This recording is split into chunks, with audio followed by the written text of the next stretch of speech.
This is the Ask Faleskini podcast, where the modern economy is discussed from a skeptic's perspective.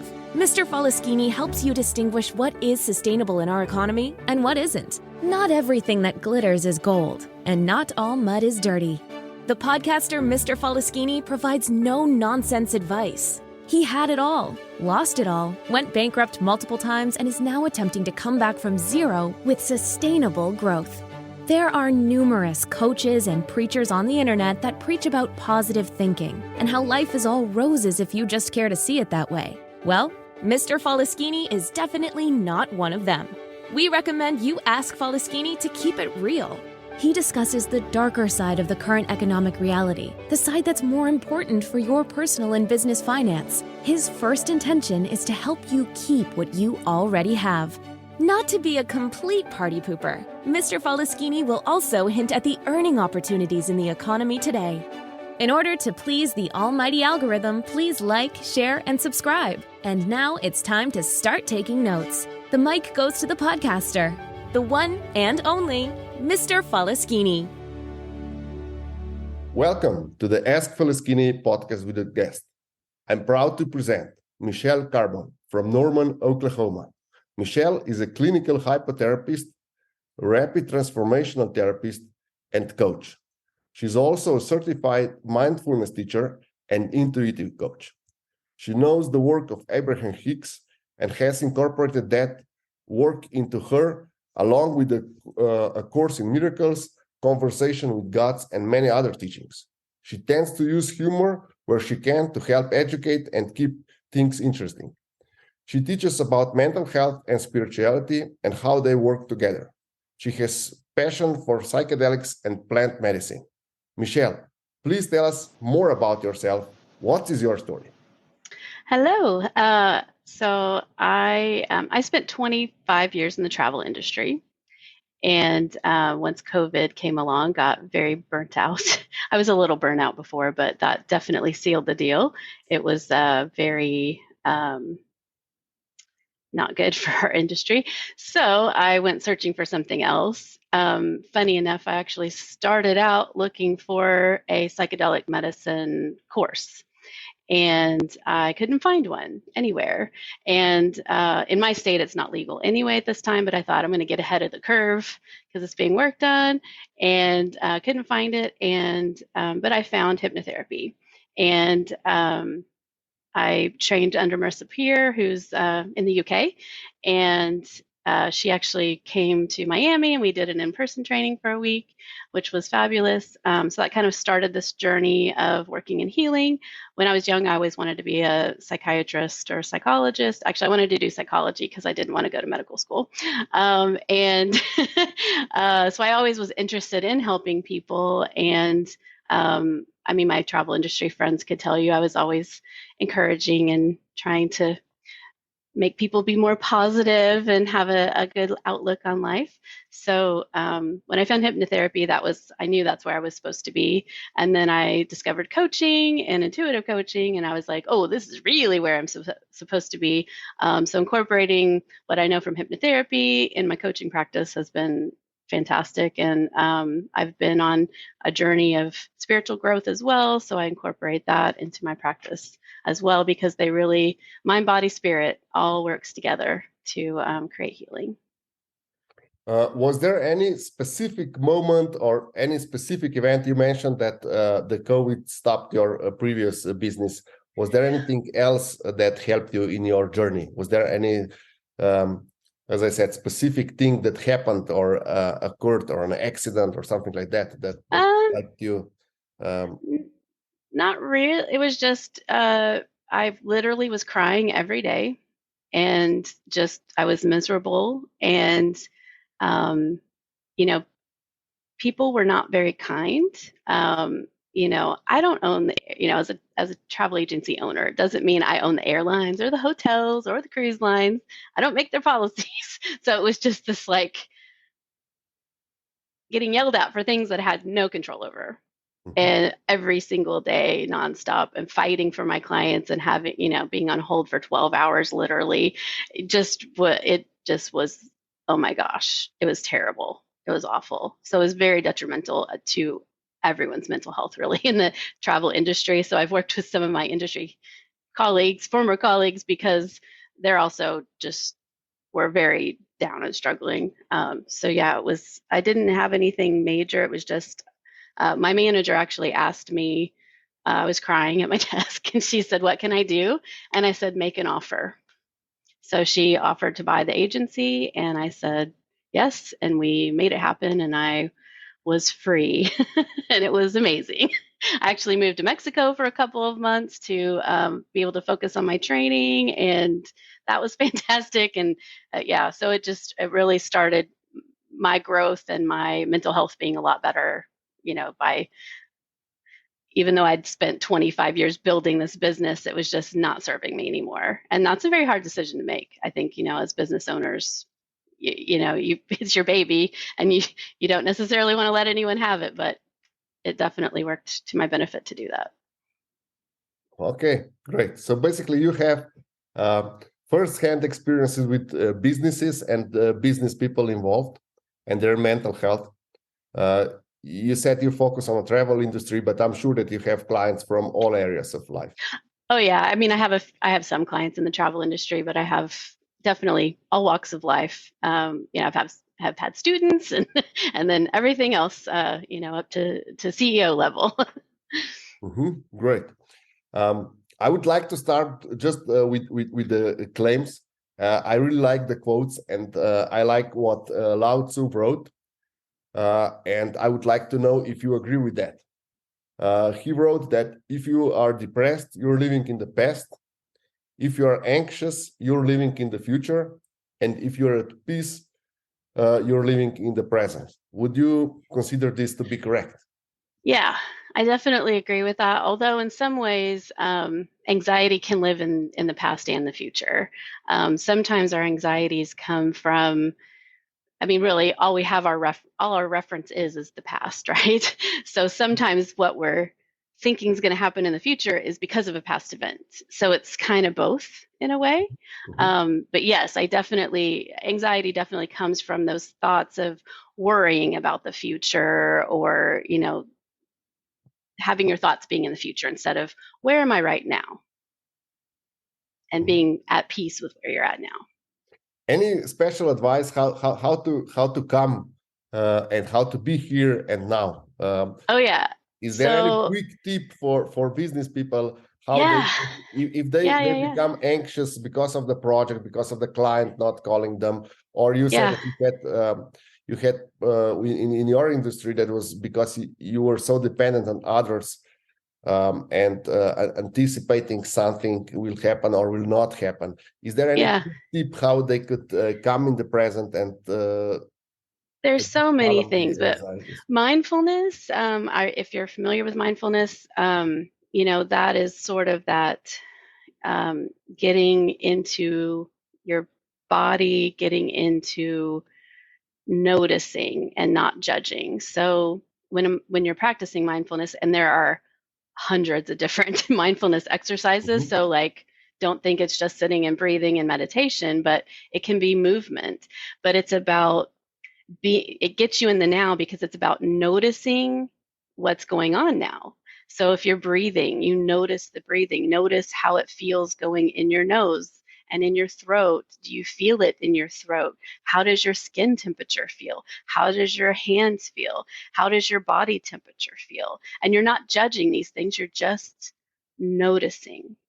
How does the room feel? What kind of sounds are you hearing? And just getting present and just allowing yourself to be. So if there was if I was going into a big meeting like before this, I, just stilled myself and allowed myself to try to let go of any thoughts that I had, and just to be in my body and be present. So that would be one little thing. That can be quick or can be long. It just depends. There's things like Qigong is a mindfulness practice, if you've heard of that. So that's sort of similar to Tai Chi. But coordinating movement and your breath can be a very centering, a mindfulness activity that you can do that can really get you in the now and back in your body and present, so that you're not worrying about all that other stuff. My go-to move, sorry, is when I start concentrating on my breathing. Yeah. And it works really fast in like 10 seconds or 12 seconds. The anxiety is gone, and I'm That's great. and Yeah. that is how I go about it. According to my experiences, mental illnesses are the biggest obstacle to productivity and efficiency in business. What's your take on detection of mental illnesses? As far as detection, things that we'll see in people that are anxious, a lot of times they're late because they're trying to work themselves up to doing the thing that's making them anxious, which is interesting. But sometimes what we'll see is people hide it really well. So really it's about noticing yourself, because unless you're having very high anxiety where you're having like panic attacks and people notice those, really it's about being honest with yourself about your experience and what you're feeling, but also just allowing yourself to be open about what you're experiencing, because there is still, I think, in some areas some shame about experiencing mental health issue, and so being open about, okay, I'm kind of anxious right now, I need to take a beat, and allowing yourself to create an environment that is friendly to that, and that allows for that, and that is forgiving, and gives people grace when they need a moment to collect themselves. So, but mindfulness is how you can help detect it. So when you're having those moments going, okay, what am I feeling? What's going on? What are my thoughts doing? What am I thinking about? Okay, oh, I'm thinking about something 2 weeks from now. Well, I don't need to worry about that right now. I have a meeting to go into, right? So those kind of things too. But the physical, I don't know if you get physical indicators, but you'll have issues breathing. You might be breathing really fast, heart racing, sweating. Those can be kind of some of the physical things that will come up when you're experiencing anxiety. And so those are things where, like with your heart rate, if you're familiar with like the vagus nerve, and how that works, the breathing exercises work to help calm that system down and get you back into the dorsal vagus. So you can, when you breathe in, you're increasing your heart rate. When you breathe out, you're decreasing it. So that's why you'll breathe in for a beat of 4 and you'll breathe out for 6, because that's you're breathing out longer, which is giving you more time in the heart rate going down place. Does that make sense? Yes. So yeah, that can be something that's really useful for I would taking care of that. I went off on a little tangent there. No, it's great. You identify that being late or even later panic attacks is telltale sign. Yeah. However, I mean, as far as what other people, can observe, because I think, I don't know if you're this way, but I think people can be pretty good about hiding their anxiety when it's something that's been long term. how about depression? How would you identify depression? Depression, it shows up in various ways. A lot of times it'll be tiredness, it'll be lack of motivation, although that can be with anxiety too, but I think more depression. And really, depression can, for one of the causes of depression is just not following your heart's desire. So, if you're in a job or you're running a business that just isn't resonate with you anymore, that could cause you to be depressed. But when you're in the business world, I think noticing, if you're trying to figure out if someone else is depressed, noticing their actions, noticing, are they up and smiling? But a lot of times people that are depressed are really good at putting on a mask. So again, it's more about self-reflection and knowing yourself, and like, why am I tired all the time? Why don't I want to do anything?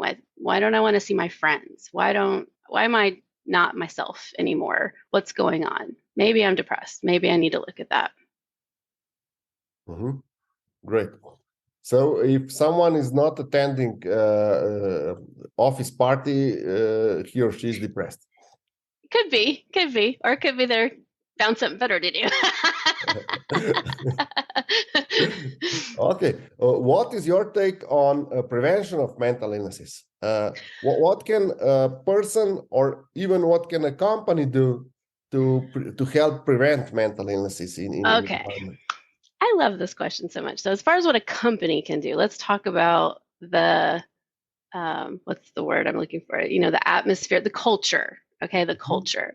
Where I live, there's a computer company, big call center that was opened, and my now ex-husband actually worked there for a very short time because he literally became suicidal working there. It was so terrible. The culture was so mean and competitive in a not nice way and backstabby, and it was ridiculous. So I was like, quit because that's terrible. So when you see companies that have a lot of high turnover, that's probably why. It's not the job necessarily, it's the environment, it's the culture. When you create this culture of meanness and not trusting people, and it was awful. So creating an environment that understands I need a mental health break for 10 minutes. I need to go, like, can we delay this meeting for 5 minutes? Can I just take a beat and collect myself because something happened, or I got triggered by something or whatever. So I think companies creating a culture that is open and kind about that. Like someone I'm dating now, where he's working is like that. His boss understands that, okay, I need a minute and it's fine. It's okay. Do what you need to do to get back to center and feeling okay. And usually that doesn't take too long.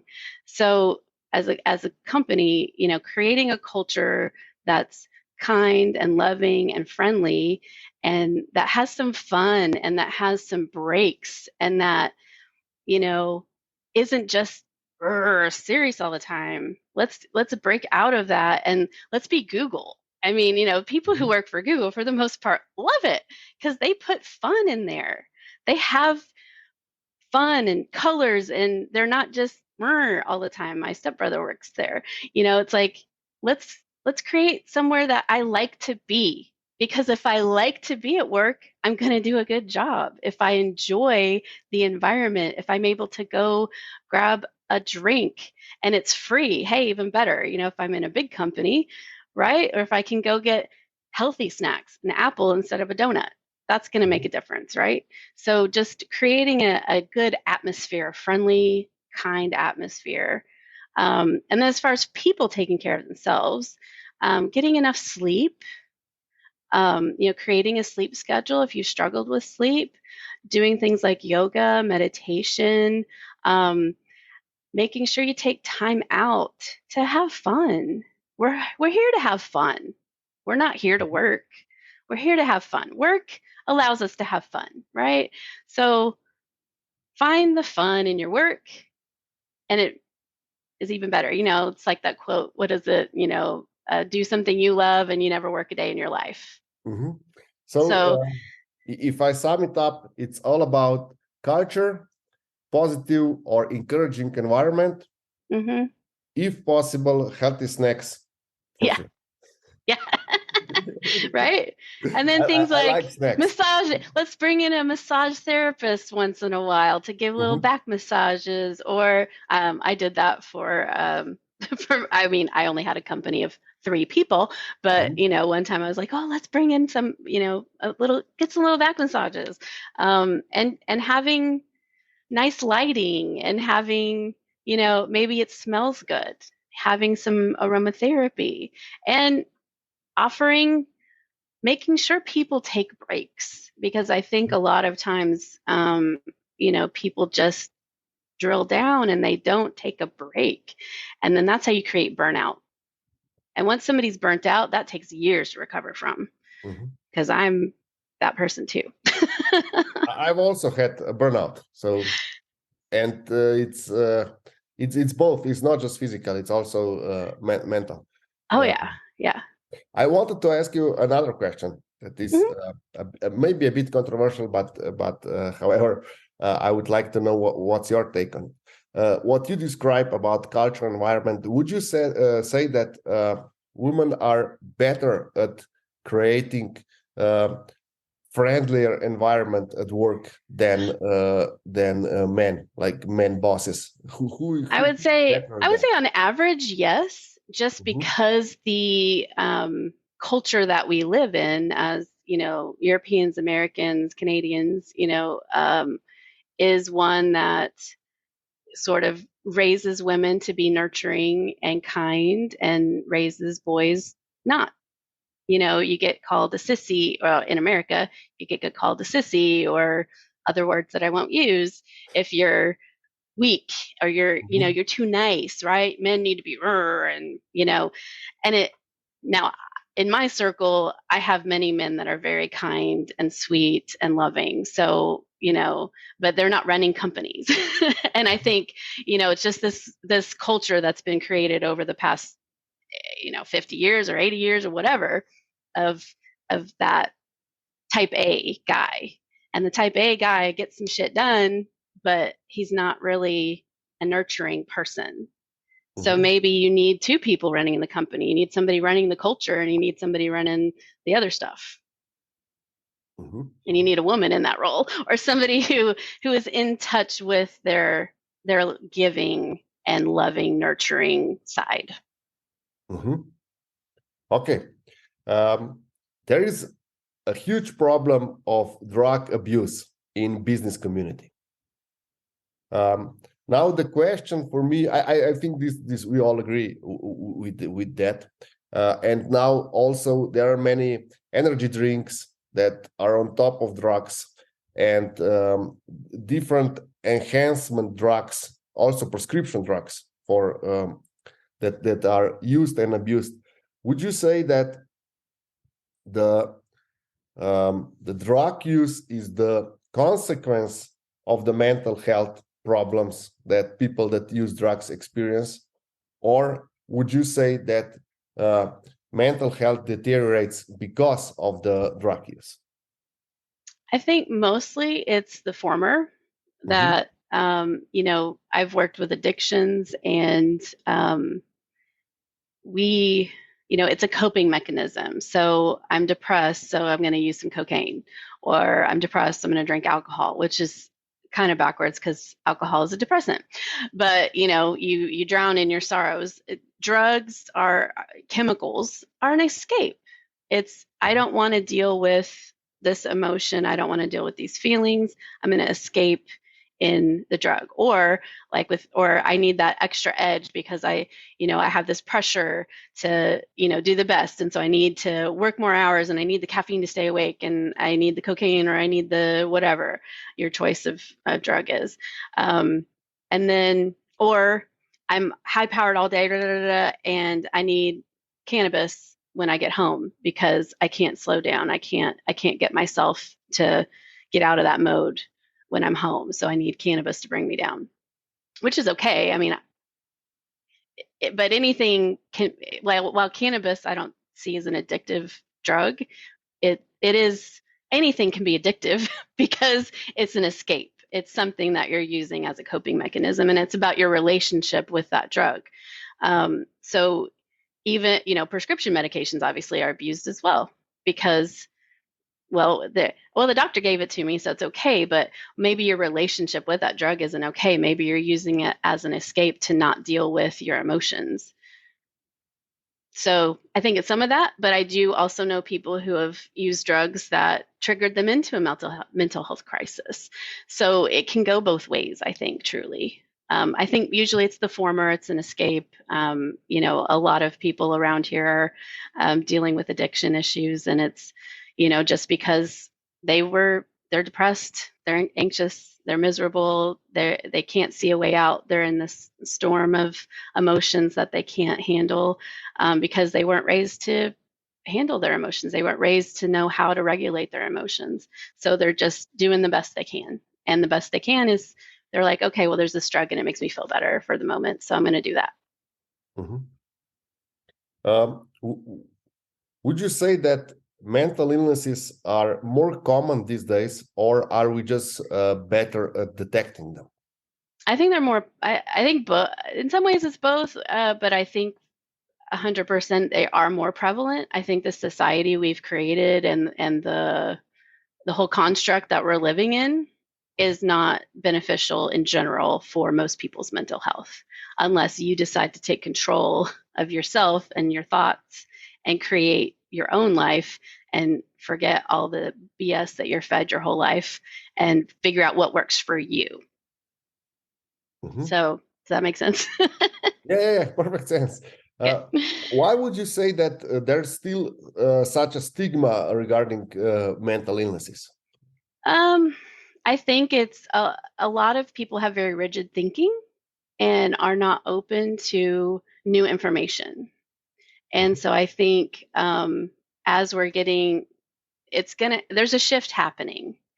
It's just taking time. And so, and it's just a matter of people being open to going, oh, yeah, I guess when I was a kid, I was a bully. And I guess I was a bully because I was bullied at home. And so maybe I need to deal with my child. It's like, it's Mhm. these generational things and all of that that kind of come into play too. So I think these younger generations that I'm seeing are really focused on healing their trauma. It's great.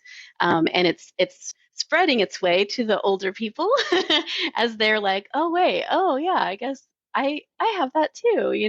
I was talking to my granddaughter and she mentioned something. I'm like, oh yeah, I need to heal that, right? So I think it's going to shift.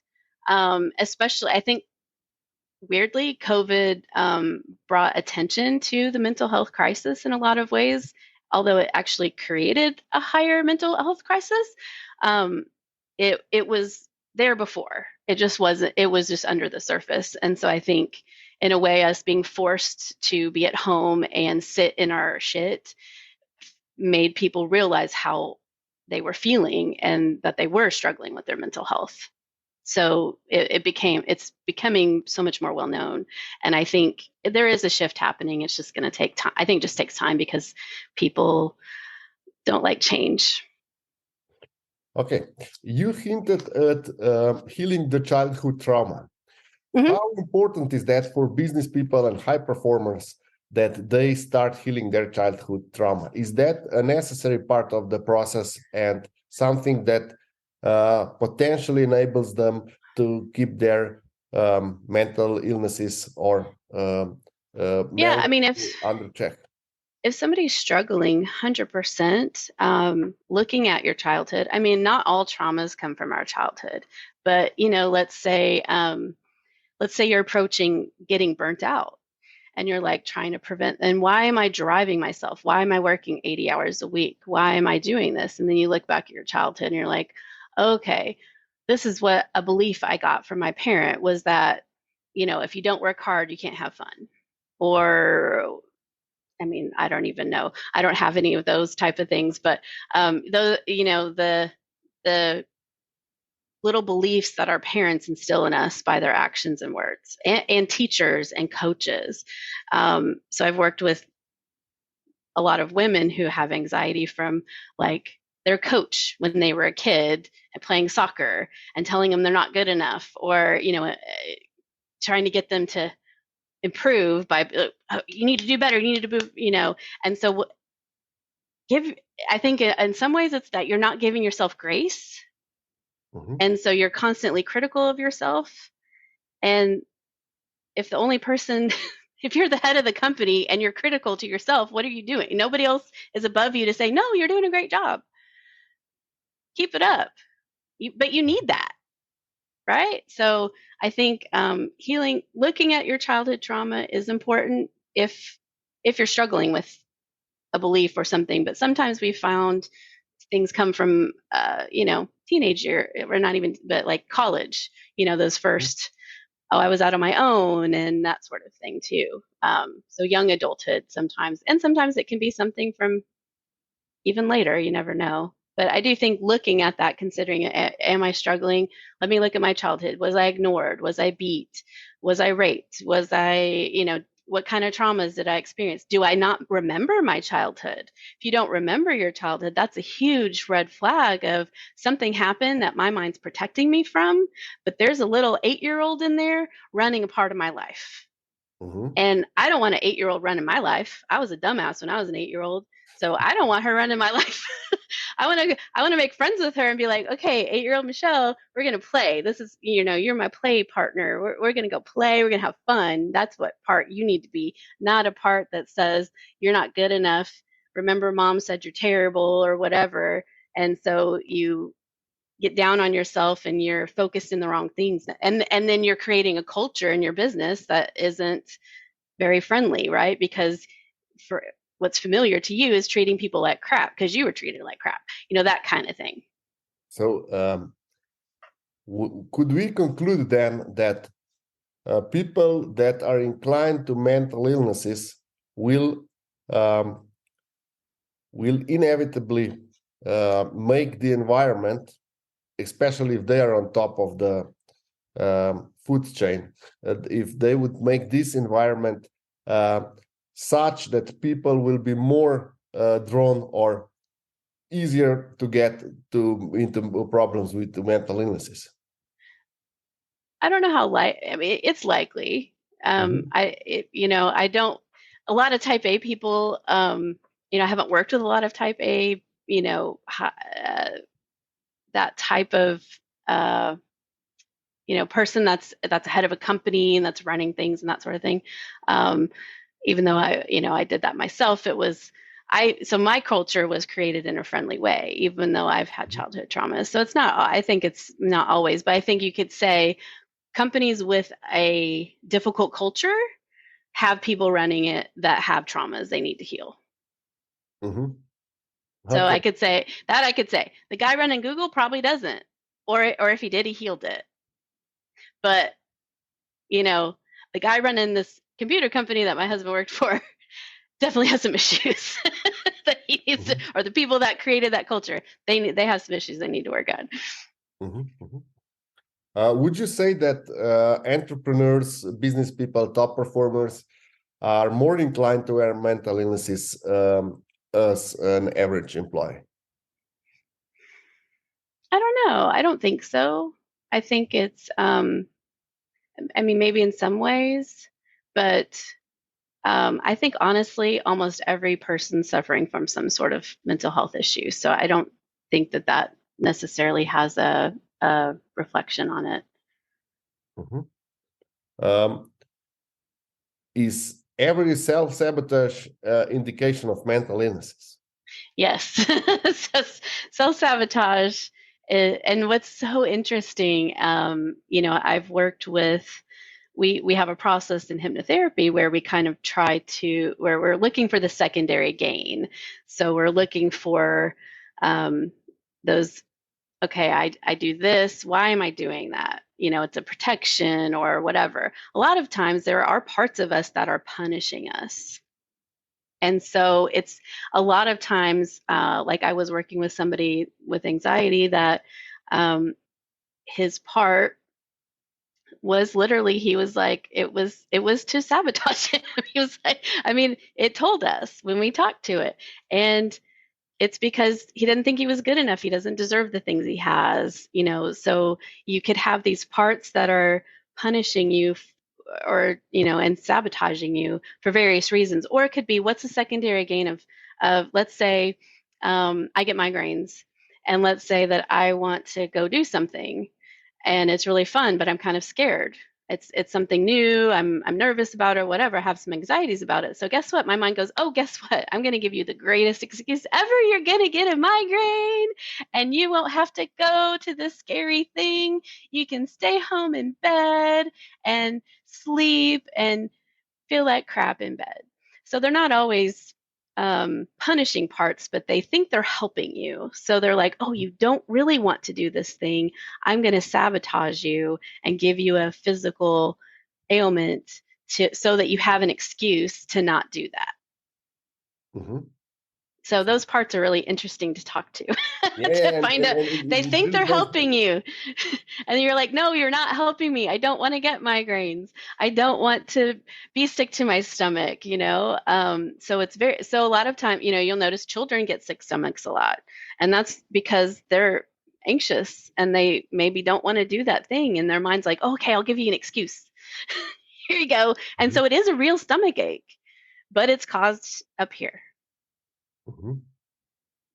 Um, how important is food and exercise for mental health? I think it's pretty important. I actually don't do a lot of that myself, but I do try to spend time outdoors. I think finding things that make you feel good is important. And when you notice, okay, all I ate was, junk food and, I ate chips and pizza all week and I feel bleh. Notice that. That's where mindfulness comes in. Okay, this is how I ate. So maybe I should change that and eat healthier and see how I feel. Right. So being cognizant of what you're even doing, I think is the number one thing is important. So going for a walk is a great way to get some endorphins and get you outside, hopefully, if you can, and is great for your mental health. But is it required? No. You could definitely get your mental health in order without it. I think it is a great tool, though. I think it is a tool that people should be using, but I don't think it's necessary. There's other ways to get it, I guess. Mm-hmm. There's other ways around. You mentioned junk food. Can we identify mental health of the person based on the food that they eat?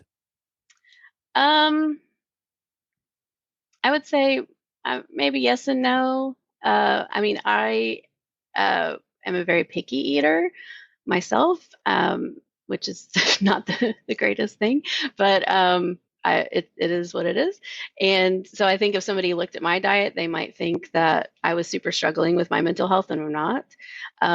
But I do think it could be an indicator for some people. Like if you see it, but I think it's not just what they're eating, but it's about what's around that. So am I sitting on the couch and I'm a couch potato and all I'm doing is eating all day and watching TV and I'm not doing anything, then that's, definitely an indicator of depression. So the food is not a direct indication, but can be one of the indicators. Yeah, it could be one of the indications, I think, for sure. Okay. Let's talk another really popular topic in the US business community is ayahuasca. As many people believe that this can improve their mental health. Yeah. What's your take on that? I definitely think it can. I think it's important with a ceremony like that to do it as a ceremony to prepare your body. With ayahuasca, you have to. I think and I haven't done it, so I can't speak from experience, just what I've read and studied. But you'll have to prepare your body. I think you don't even eat any meat or no red meats. You're trying not to eat any sugars to, really prepare your body for the medicine. And then when you're sitting with the medicine, physically can be difficult. And I can't remember I don't know if you've done it or not, but most people do throw up and they're, diarrhea and all that fun stuff. And it's a lengthy time that you're in that space.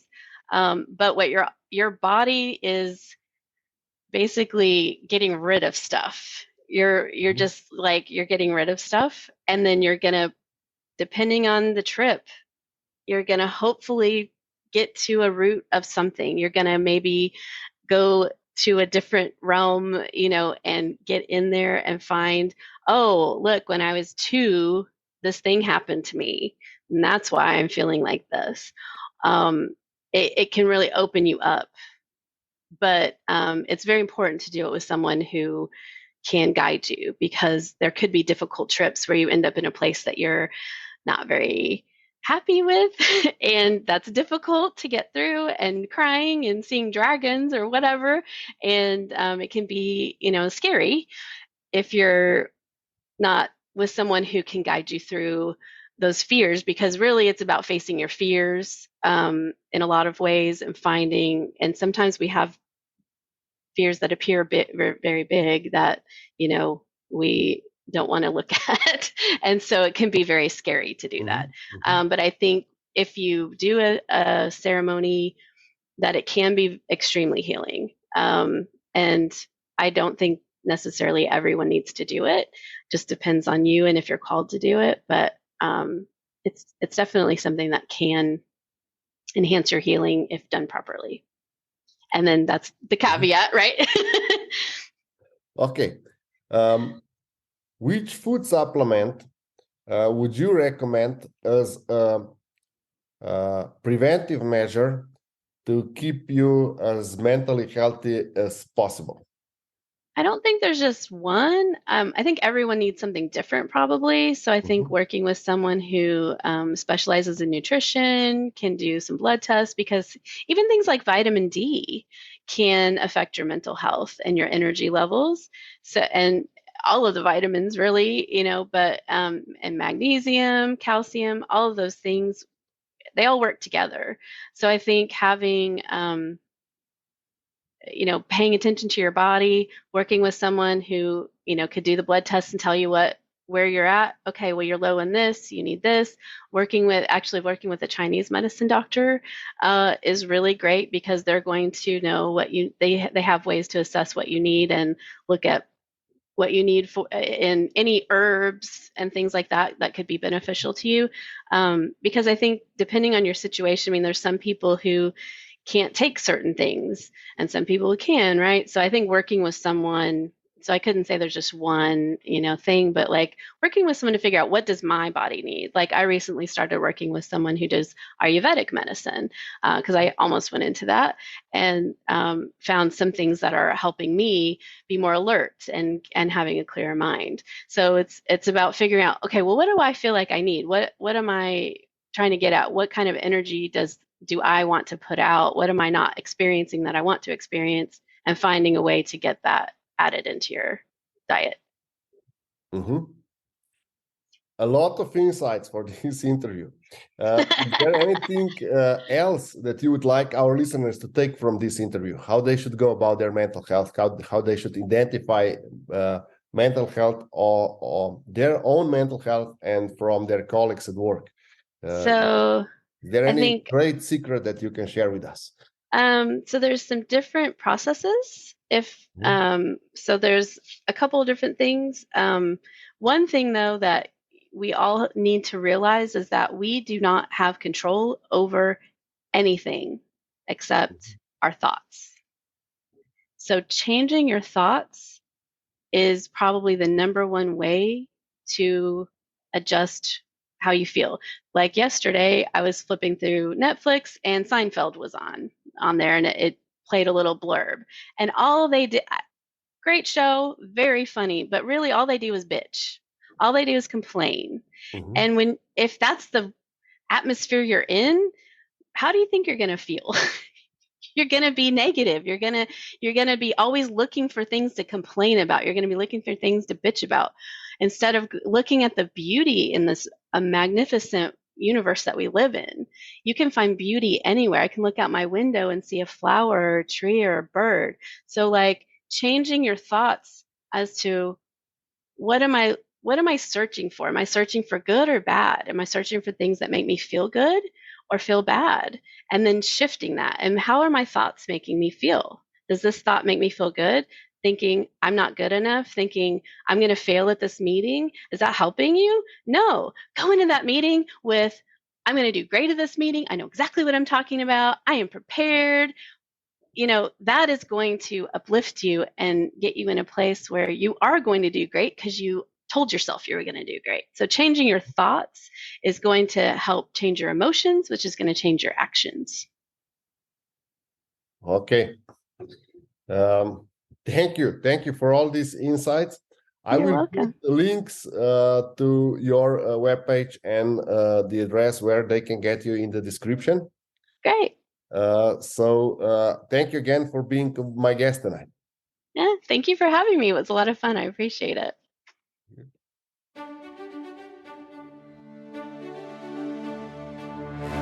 Thank you, Mr. Faleskini, for this outstanding podcast. And thank you for listening to the Ask Faleskini podcast until the end.